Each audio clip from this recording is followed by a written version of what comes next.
Unbelievable. Not a single quotation mark in this book. Remind me again how this author became popular. Aha! Five Nights at Freddy's.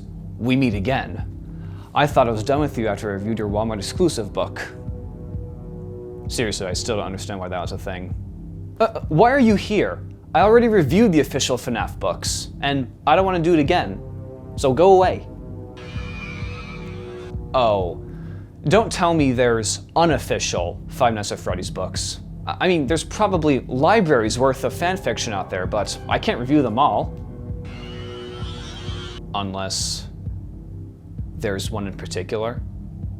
One so notorious that it broke out into the community at large. Pray tell, poorly edited Freddle, what is this work? Guess we're finding out the hard way.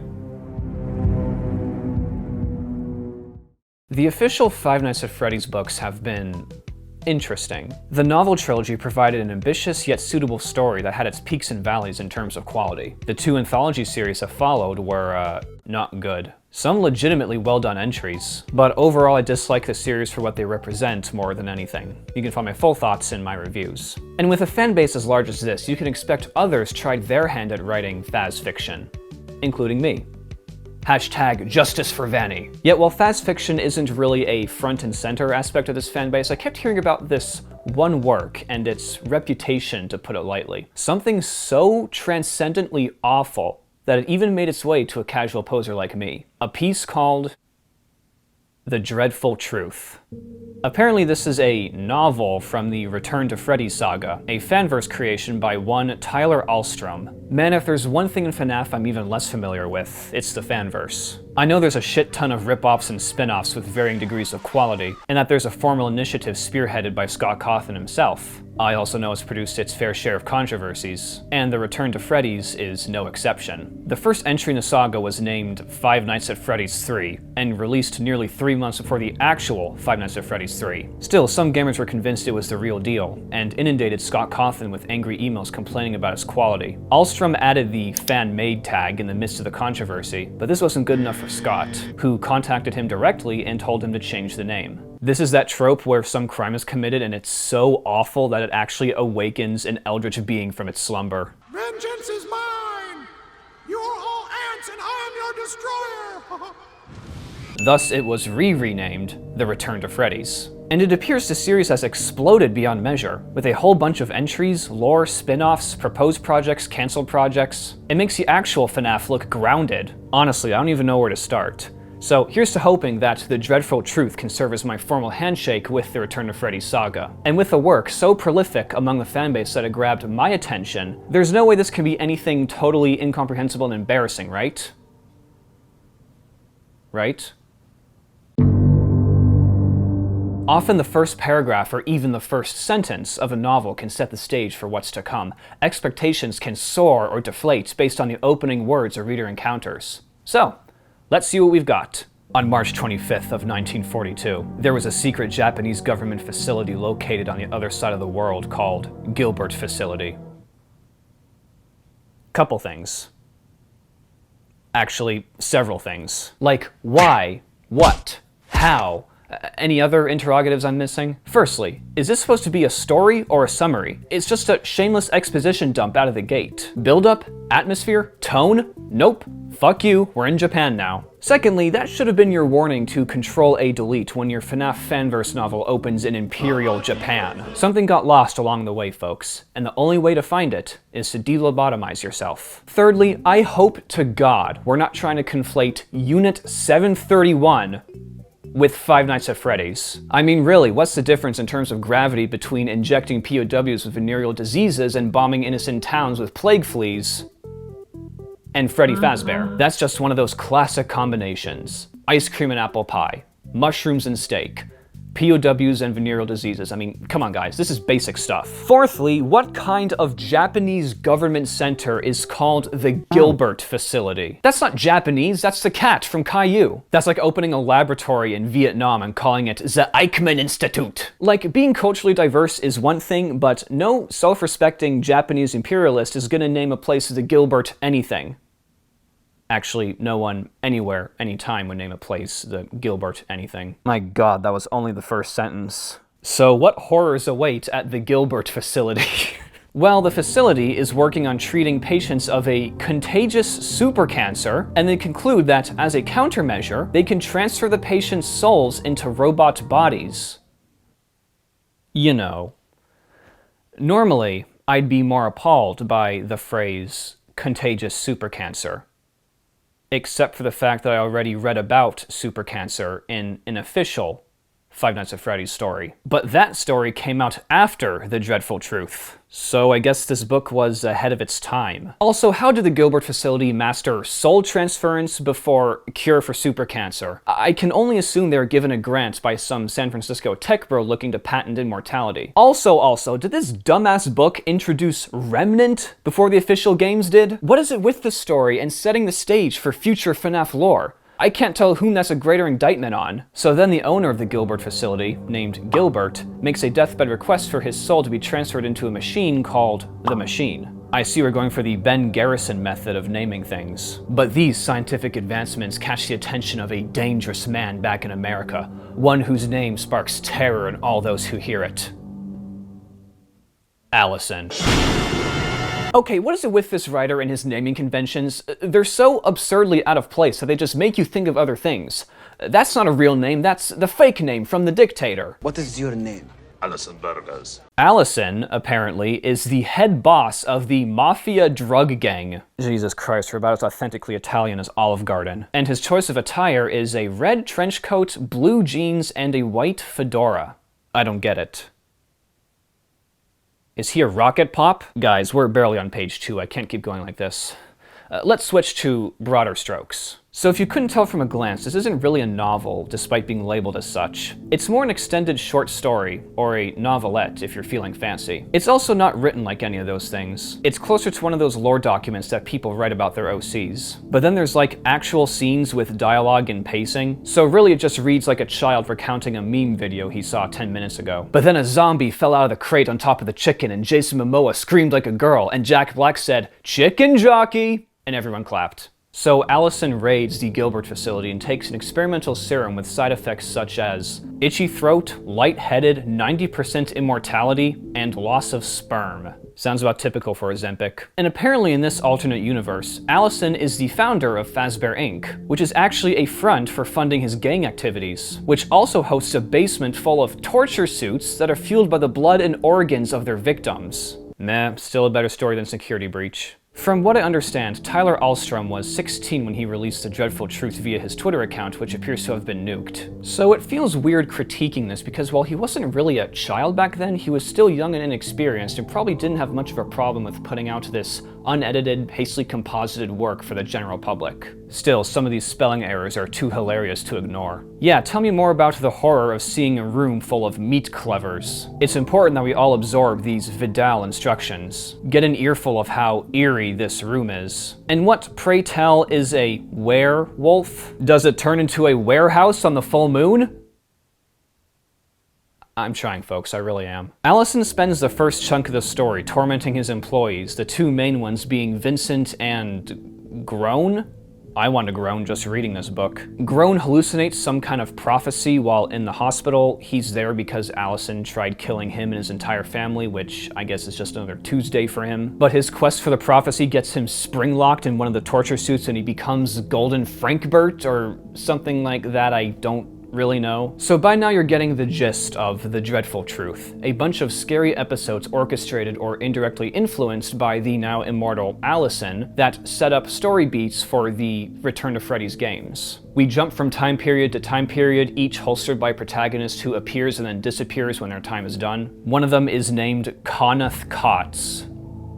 I'm too tired to even comment on that. We learn that the prophecy is, I think, this ongoing cycle of death connected to the Fazbear restaurants that won't end until Allison is killed. Of course, this is revealed smack in the middle of Vincent killing a child because he thought that child was a ghost. so it took a few reads to catch that important detail. The original restaurant's Goldie Paradiner becomes Frankbert's Pizza for a month, but that closes due to stale food. Then it becomes Fredbear's Family Diner 40 years later, and then the diner becomes Freddy Fazbear's Pizza, but it too closes down due to bad service. I swear to God, summarizing this story is the literary equivalent of having a stroke. I can feel the side of my face atrophying already. And all the while you have the OG FNAF band flitting in and out, along with some original characters such as Kitty Fazcat, the aforementioned Golden Frankbert, Sugar the Cat, and Doug the Dog. What's next? Board the Bird, Caught the Cat, Schmidtplodicus the Diplodocus. That's it, I'm pulling the plug. So the story ends in the year 2035 with protagonist number 12, Blake, getting killed by a Golden Frankbert who remembers possessed by Groan, but also the child that Vincent killed because he thought that child was a ghost. Come on guys, it's not that complicated. And Carlson, the grandson of Groan, who at this point is a police investigator, swears to get to the bottom of the mystery once and for all. Thankfully for him, the prime suspect will not be hard to spot. So yeah, obviously this book was terrible. It was poorly thought out, rushed, sloppy, and somehow managed to be both try-hard and shallow. And worst of all, I'm more confused than when I started reading. What do I have to do to get some more context on this whole Return to Freddy's mess? Play the games? Okay, I guess we're a gaming channel now. This is the Return to Freddy's. This is the Return to Freddy's, aka Five Nights at Freddy's 3 fan-made, aka Five Nights at Freddy's 3.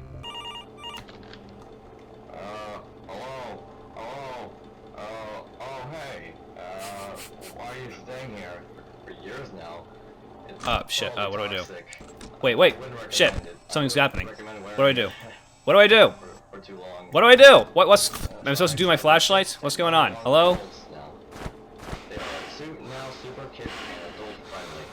This thing's toxic, someone died in it.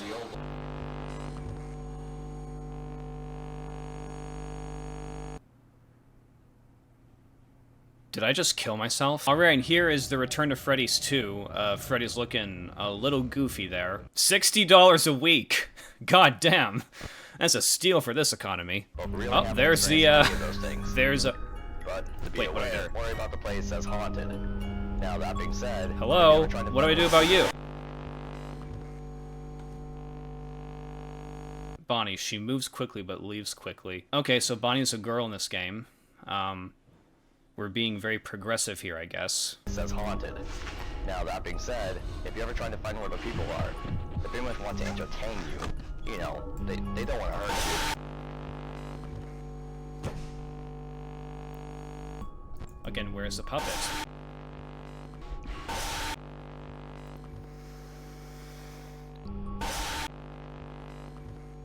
I swear to God. Look, am I supposed to be winding a music box or something? Alright, let me explain myself. There apparently was a music box to wind.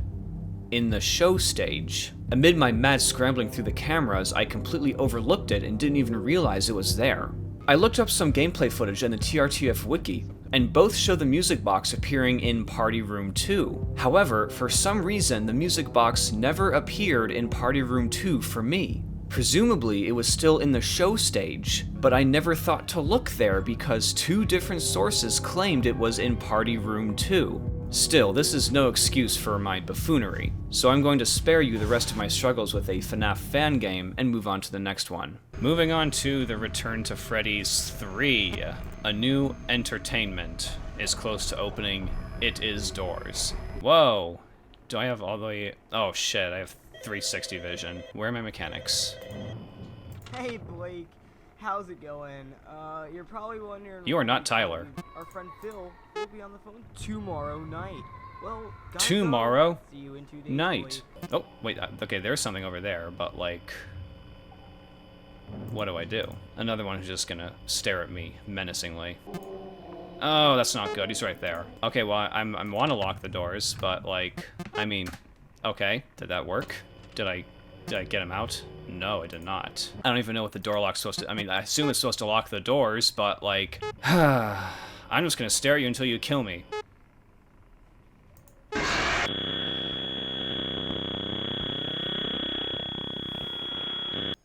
This makes no sense. I see we have a consistent theme going on with the menu screens. This is the Return to Freddy's 4. About 15 years ago, the last ever pizzeria was demolished. The last ever pizzeria was demolished. Government is deciding to make animatronics legal again. Make animatronics great again. The new attraction is to be called Freddy Fazzy Fun Time. You're not even trying anymore. See what we can find and bring it What back the fuck here. did I just do? Okay, so I'm supposed to smoke him out. Pull the lever and it'll let out a beaming hot steam. It should fry the circuits. and I figured it out. shoot their I have cells. spatial awareness. Yeah, we gotta save the children by, like, you know, bringing back the things that kill the children. Surprisingly, this one makes more sense than, you know, wait, I just saw that countdown. What's that do? Oh, shoot, I gotta charge up my cameras. Okay, I'm actually doing things in this one. Ooh! Go away! Go away! That was kind of spooky, actually. Not gonna lie. Go, no. Wait, how did he go from the right side of the door to right in my face? Okay, well, I actually made it kind of far in that one, so I'm gonna give it another shot. Keep telling me about how animatronics killed 6 people, but then you're trying to make them great again. You just phased back to the exact same spot. Who is that? I assume that's Freddy. He's looking a little, rough, though. No, there's Freddy. Wait, who's the other guy, then? Who's that? Oh.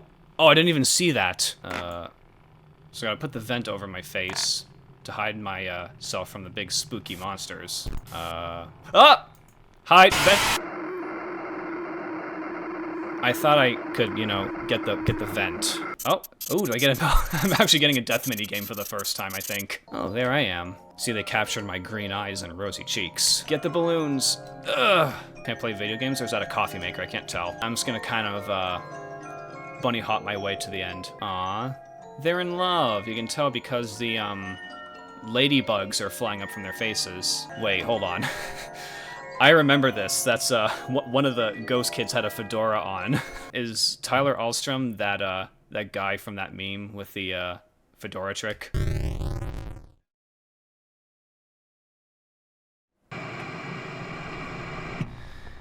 You know what? Video games fucking suck. I think I understand now. But not in the way I initially thought. If there's one thing Tyler Ahlström clearly is, it's ambitious. And if there's another thing Tyler Ahlström clearly is, it's different. It took a fair bit of consulting and research to even pierce the skin on this weird, musty portion of the FNAF underbelly. And while I still don't think I have the full story, it's enough to paint a picture of someone who had a lot going for him. Perhaps a little too much. The shadow of controversy bloomed with the Five Nights at Freddy's 3 renaming debacle, and it only grew more as the series continued. For example, the character of Sugar was actually a direct ripoff of Candy the Cat from another fanverse game. The production of the much-anticipated TRTF 5 was delayed, or handed off to other people, one of which was just Tyler posing as someone else, but ultimately never came to fruition. And the mental toll is apparently so strong on Tyler that his counselor advised him to stop making TRTF entries, which is what compelled him to bring the lore together in one final cohesive story. The dreadful truth. Listening to Tyler discuss the dreadful truth in such casual terms is really something else. The super cancer was actually a last-minute decision. I didn't actually take the time to actually come up with a technical, more medical term for the disease. This time around I will, though. So he admits that the super cancer was a bad decision born from a lack of time, but that doesn't really do much for me. Like, how much time do you need to come up with a believable disease? Google's right there. And that's just one alleged explanation among the hundreds of little curiosities peppered throughout the text. There's so much wrong with the story, structurally, conceptually, and as far as I know, there's no inclination Tyler himself believes there's anything fundamentally flawed with it. But considering Tyler's secretive nature, I doubt we'll ever get a full explanation for what was going on through his head. Some of it could be chalked up to his age at the time and his inexperience, but I wouldn't be surprised if there are other things, to put it lightly, going on that contributed to such bizarre decisions and behaviors. Nowadays, Tyler has started his own independent game company, Krea Studios, with their flagship title, The Road That Follows, promising a unique story and experience independent from TRTF. But from the looks of things, we might not be seeing that either. I truly hope this man is in a better place now, and that he's able to not only fully pursue his dreams, but realize them. For now though, his greatest legacy is a collection of fan games, their abandoned offshoots, and a fantastically bad quote-unquote novel. I stared into the rabbit hole and it stared right back, folks. I hope I did a good job addressing this chapter of the FNAF fanverse. I want to thank Toonster for his help on this video. He contributed a lot of first-hand information and contextualized a lot of the timeline for me. I truly think I would have been lost without it. And if there's one thing we've learned from all this, it's that while your past doesn't define who you are, if you're unable to make a change in the present, then your past is what people looking in will go off of. Take care, everyone. I'll see you all next time.